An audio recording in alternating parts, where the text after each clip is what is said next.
Welcome back from the break. Here we are. This is Family Hour. This is a Monday edition. We are talking about education. We are looking at the parental involvement in your child's education. It is really very, very important. And before the break, Mrs. Kintu had said that we want to pick it up from the word guidance, and that is where I want us to start from. Okay, now, guidance. The school has very good guiding structures. You know, they have timetables and things. People know what to do and how to do it and when to do it. But as a parent, you also have a role to play. It is very easy for the child to come home and be aimless,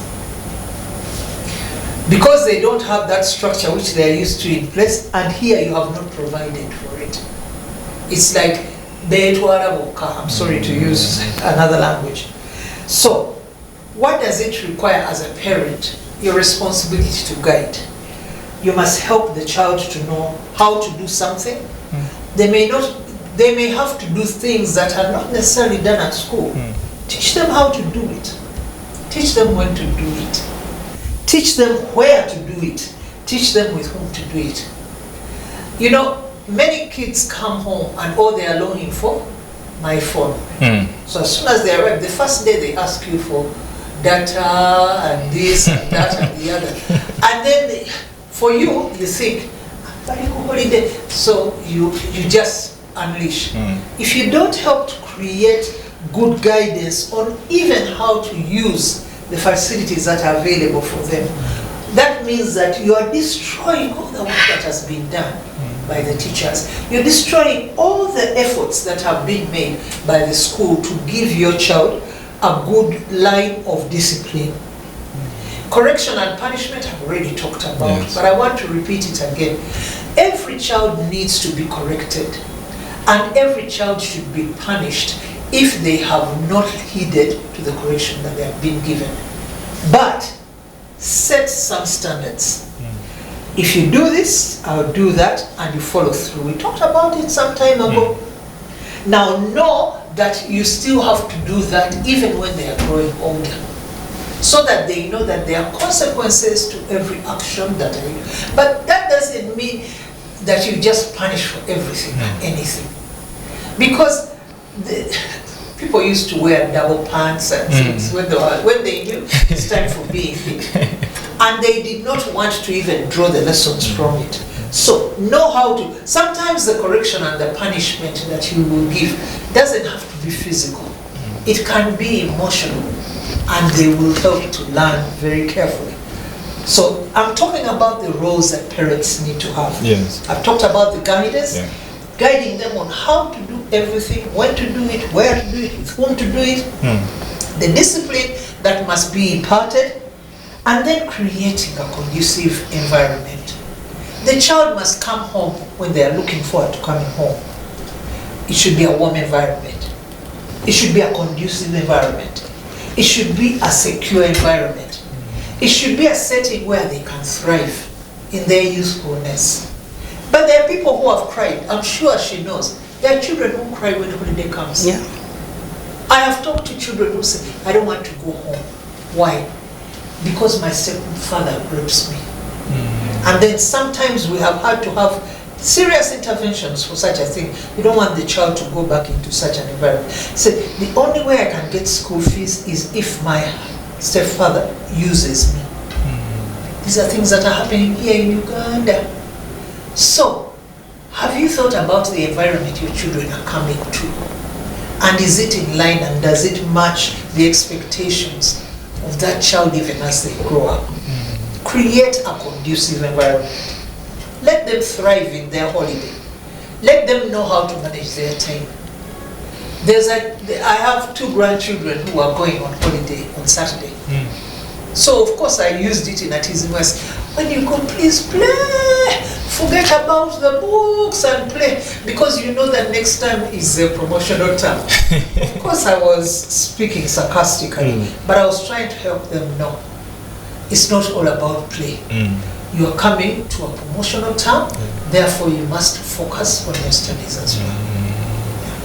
Wow, Mrs. Canon Alice, we look at communication as a very big problem. But how can parents ensure effective communication between the teachers and them, the parents, as a way of supporting this child? Now, what is communication? Communication is the transference of information from one person to another in different forms. In different forms. Yes. How do we communicate effectively? If you want to communicate effectively, you identify the different forms, isn't it? Your mother used to communicate like that. Like that. Wait a minute. And And she would communicate effectively. you'd understand. And you would understand. So when you talk about communication, when you want to, because you can use words, you can use body language, you can use an attitude, there's so many ways of communicating, because at the end of, you can use excellency. I always say excellency is a language. So, one, when you want to communicate with the teachers, when you want to communicate with the child, and you want to give them information of your expectations, to begin with, you have to have a place of conviction. Why is it that that's the message you want to send forth? Why are you asking your child to excel? Give them a reason why you want them to excel to that level. They were sharing with me about a child, they were running for leadership. And the parent, they had already agreed with the child that I'm not looking out for you to excel, but I want you to be a leader because I'm trying to look for a scholarship. And leadership is one of the things that is very important for you to get that scholarship. So the child already knew, I do not have to get the maximum points, but I should pass well enough to attain this scholarship. And if I become a leader, it also adds weight to the scholarship. That is effective communication. You're even giving them the reason why. So if they invest into the leadership, you've already spoken that leadership matters most. And then you're telling them, but at the same time, try to balance and bring me the grades that will help us benefit from that scholarship. So for me, when it comes to communication, what is your point of conviction? Why are you sending that message out? Why are you trying to tell us? And it may be a negative one. Yeah. You're saying one thing and doing something else, right? So each one of us, as we choose to communicate, we're talking about parental involvement in the education of a child. If a parent is telling a child, I don't want you to get involved in anything else other than education, please inform me. Why don't you want, if you find children who are highly talented, when it comes to MDD, they're very good. When it comes to sports, they're very good. They're all round. They're all round children. But a parent is saying, you have to go for medicine. You don't have time to you don't have time to participate in all these things. Sorry to punctuate. There's a person that I knew. She was very intelligent. And her parents wanted her to be a doctor. Yes. And they refused her to engage in any other activity because they wanted her to be a doctor. We were participating with her in some very good ministry, and they said, nope, out. You have to only. She focused on her medicine, and she graduated with honors. And her parents had already died. They didn't even see it. Oh, Paul. So sad.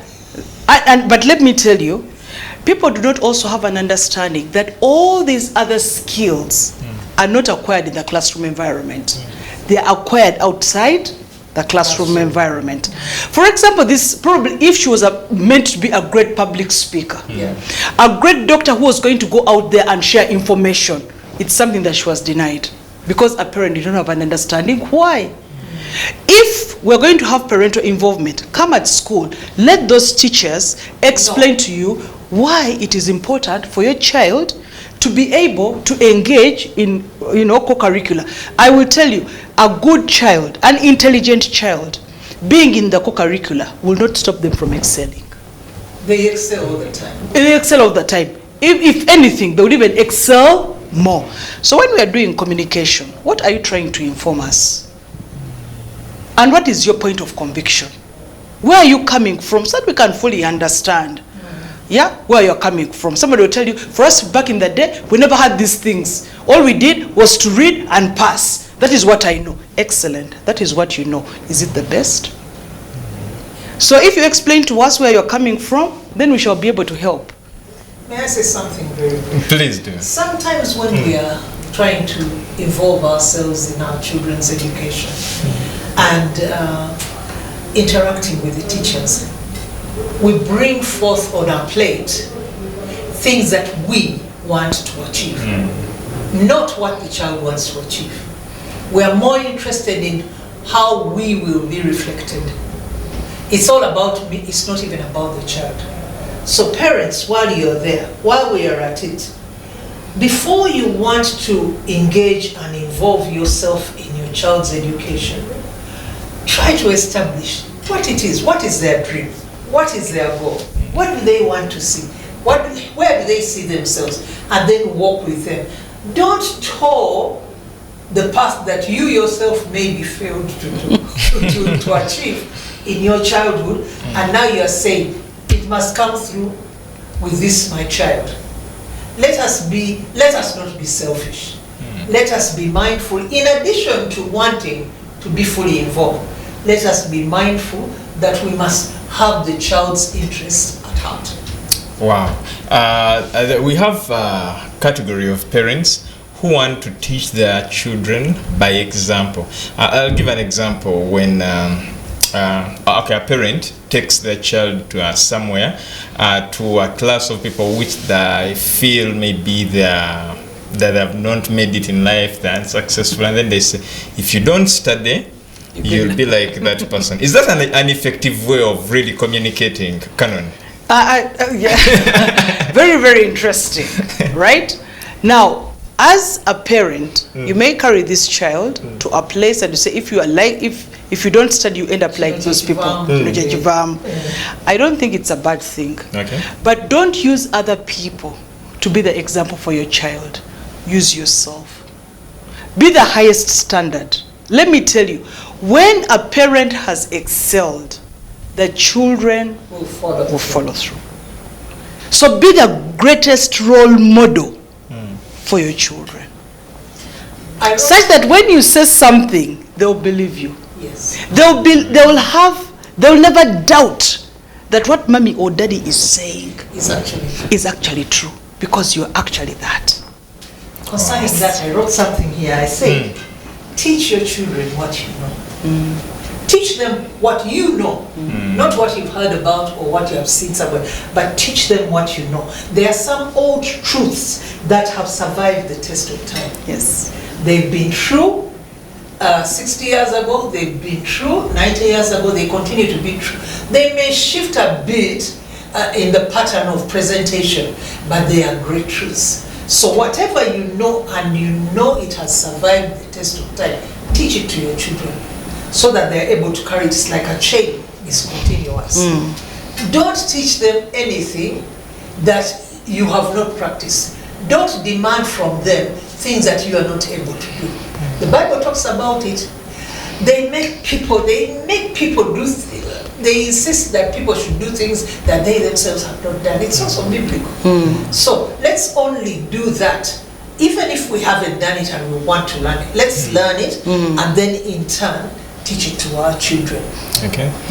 We have schools that give children holiday package. So as the children go back home, they're given a holiday package, but you realize the child will do all the work in one day, and then they have the rest of the time resting, and maybe the parent thinks that the only thing they have to do as a way of supporting this child is supporting them in this holiday package, which they complete in one day, yet the holiday has almost 4 weeks or 3. What else can a parent do to support this child while they are at home now that it is holiday? Well, one way for the younger kids, one way is to divide that work up into the 4 weeks. Say, you know what? I'll allow you to play on Friday, Saturday, and Sunday. You're free. But on Monday and Wednesday, we'll do mathematics and science. On Tuesday and Thursday, we'll do SSC and this. You know, you divide together. You agree with the child, and then you say, we'll do 5 numbers of each. If by the time the holiday is over, you're creating routine. Yes. You're creating systems for this child so they know that when mommy comes back at 6 or 7, we have to do 5 numbers of mathematics. Recently, I have a nephew who lives in the US. But when he came to visit, he said, even when Mr. Kintu was going to Nairobi, he said, I want to come back on Sunday and find you have finished 100 mathematics numbers. And for them, it was a big toll. But you see, he didn't want them to relax because he's away. We should not relax because we're on holiday. You help to maintain the tempo. By giving, it's not as much as they have to do at school, but you create so that they don't forget. We are creatures of habit. Yes. And forget very easily. You don't forget what you have learned, but you get back into such a relaxed mood, and then when it's time to go back to sleep, everybody is dreading going back to sleep. But if this child has consistently been able to put in a few hours of every day with the supervision of the mother or the father, they are able to know that, my dear, the world has not ended, school still goes on, and they are able to. So holiday packages to me are very good. And doing them and finishing them because you have the capability of answering all the questions so that you can play is not a good discipline. It's not a good way of training your child to manage their time. So help them by creating a schedule, even at home. Okay. Before you leave that side, what are your closing remarks? My closing remarks. We parents, we have a value system. I expect that all parents, you have a value system. Counteracting the different value systems that your children are going to find when they come for holidays, that they face from time to time, that they face at school. The peer pressure, the many different things that they will find on TV and whatever can be very challenging. But you as a parent know that there's a season in which you have to take your children through. Don't just neglect and say that is the role of the parent. Be fully involved, because the things that are challenging them at home when they are on holiday are not the same as the things that challenge them when they are at school. They have TV, they have the phones, they have peers, they have movement. If you are not intentional, if you are not observant, you might lose the child in very little things like that. It doesn't take a lot for a child to become wayward. All they need is someone influencing them negatively. So let's be alert, let's be intentional, let's be aware that we are dealing with people who are developing to become good citizens of this nation. Thank you so much, Mrs. Kintu. Canon Alice. Yes, please. What are your closing remarks as we wind up this discussion? Yeah, thank you so much, Adrian. One of the things that I would want to encourage us, I said before, have a point of conviction where you're doing what you're doing. We've talked about the value system, but I want to bring out the acronym for the word SCORE. SCORE. At the end of the day, why we are getting involved in the why parents are getting involved in the child's education is that all of us want to score. Yes. This is what I desired on the onset. When I had this child, I have scored. As you get involved, build self-belief in the child. When the world speaks negativity, when the world speaks doubt, build self-belief in the child. Because all of us know that when we believe in ourselves, we actually excel at what we're going to do. Secondly, it's about character. The character that we build with our children, the character that is formed. Now, what we always say, that charity begins at home. So, as parents, what we demonstrate is what our children are going to pick on. Like I said, when you have a child coming from a stable home, it will show at school. So, it is easy to have an interactive engagement, positive interactive engagement between a teacher, a parent, and a child, if actually back home the character we are trying to build and form for the child helps them to score at the end of the day. Because I'll tell you, in the workplace we focus on character, isn't it? Then the other thing is orderliness. We've talked about, we are in holiday now. Let's build some order around our children. Let's not break the routine that has been happening at school, because like Kintu said, we are creatures of habit. If a child is accustomed to waking up early, for me, it is amazing when parents say children can wake up at midday because it's holiday. How? Why? Because in the workplace, they're never going to get to work at midday, and yet they are going to work more than the time they've spent at school. So let's build order around ourselves. Then let's be reliable. If a parent has made a promise to a child, please work hard towards fulfilling that promise. Let them have an understanding, because this is where integrity and truth is embedded. Keep your promises. Keep your promises in reliability.